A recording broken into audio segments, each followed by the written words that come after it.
This is my third RoadCrafter suit from Aerostich, and it's really important that sometimes we just show a little extra class even if we're out on the motorcycles.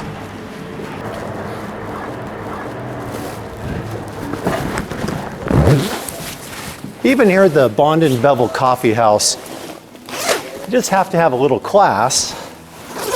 You can't be walking in looking like some heathen or some spaceman from a motorcycle. It's cool to have something that's convenient.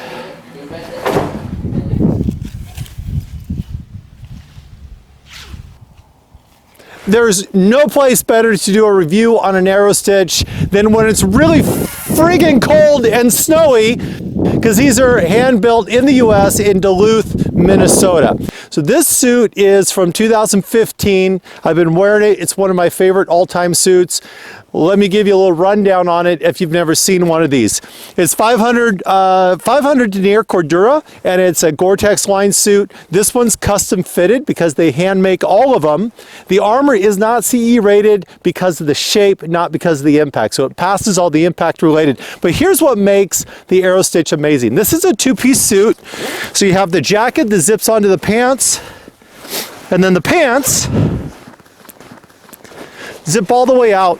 And the idea is that it allows you to step in and out of your suit very, very quickly and very rapidly. And that's what makes it really an ideal touring suit or a commuting suit. And I used this for years when I had to wear a uniform to work. Also, if I want to dress up nice to go out, it allows me to just wear the same suit. Also, as you all know, one of the biggest pains is putting on the pants. So we all end up wearing our jackets and we end up wearing jeans even though we know we shouldn't. And this suit allows you to put it all together so you have all the protection all the time. And that's the idea behind any protective gear, is that it doesn't matter how good it is, if you're not going to use it, it doesn't mean anything whatsoever. So this has good slide protection, it has good wear protection. Now when you order one of these, if you're already interested, you're probably not watching this video unless you're thinking, wow, that's a really neat suit, or what do people think about it? You can order them with any color you want and any ballistic. Now, I personally prefer the old style suit. This is a classic suit because I can color the pants different than the jacket, and then I can look a little more human on it. Also, this one has Velcro for knee sliders, which is an add-on. I can make it thinner to the body, a little more space in the shoulders, so I can custom fit. This is a really big deal if you're a rider who's short and you have a hard time finding gear, or if you're exceptionally tall, because you can order and get it wherever you want. You can have the armor put any place you want, obviously for a little bit of a fee, but in my mind, totally worth it. Let's see, the other things you need to know about it. It'll last you forever. So it doesn't really matter how much it costs. It actually costs about the same as a normal premium suit you find now, except it's gonna last you for a decade. Also, this suit, I just got back from them. After all these years, the Velcro started wearing out. A couple of the zippers had damage on them. I was able to get all that stuff replaced and the same suit back. Now, if you're thinking, all right, that's my next adventure suit. Maybe not. Okay, now the ventilation's really good. It has a full vent that goes from down here all the way to the upper length of the arm. So really good ventilation. The upper jacket, it's also got a back vent, but on the legs, not so much. So it's all Gore-Tex, you're wrapped up the whole time.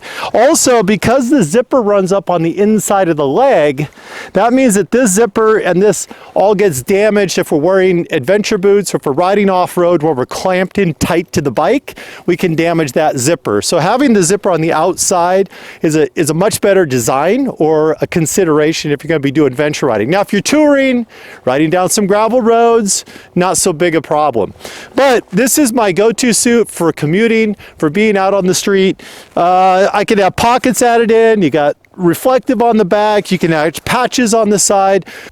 One recommendation if you order one of these suits is to make it more spacious than tight. You don't want it form-fitting. You want it to track your form but not like hug you tight, because when it's warm, there's no way for the air to flow through the suit. So you want a little bit of gap in the suit, a little bit of space in the body. Also, if you're going to use it in the off season or to travel, make sure that when you're doing your test suit, when they sent out the examples for you to try on before you order your actual suit, put on your insulation and your thick gear underneath to make sure it's going to fit. And then order either a stock size or whatever your custom size is. That's it, guys. I mean, it's a riding suit. It's hard to give a review on things when you're just going, go online, read about what it is, know it's got good slide protection, it's got good addition, it's got double reinforcement on the impact areas. It's a proven thing. This is my third suit. Bought my first one in the early 2000s, and I still wear one of the stitches to this day. Anyways, quick review, real basic. And oh, when you do, if you ever do get one of these, when you undress, start with a jacket, go one leg, and that leg goes all the way up. Then you can do the second leg. The tip is start from the top going down and the other direction. Otherwise, you'll end up putting it on backwards and you'll end up unzipping it from the top down, and then it'll be caught up around your ankle. When you do that, because it has a P zipper, when you do that, then you're like, oh no, I can't get out of my suit, and you'll feel really stupid. So make sure you figure this thing out before you go riding out in public with it. Anyways, thanks for watching the channel, guys. Talk to you later.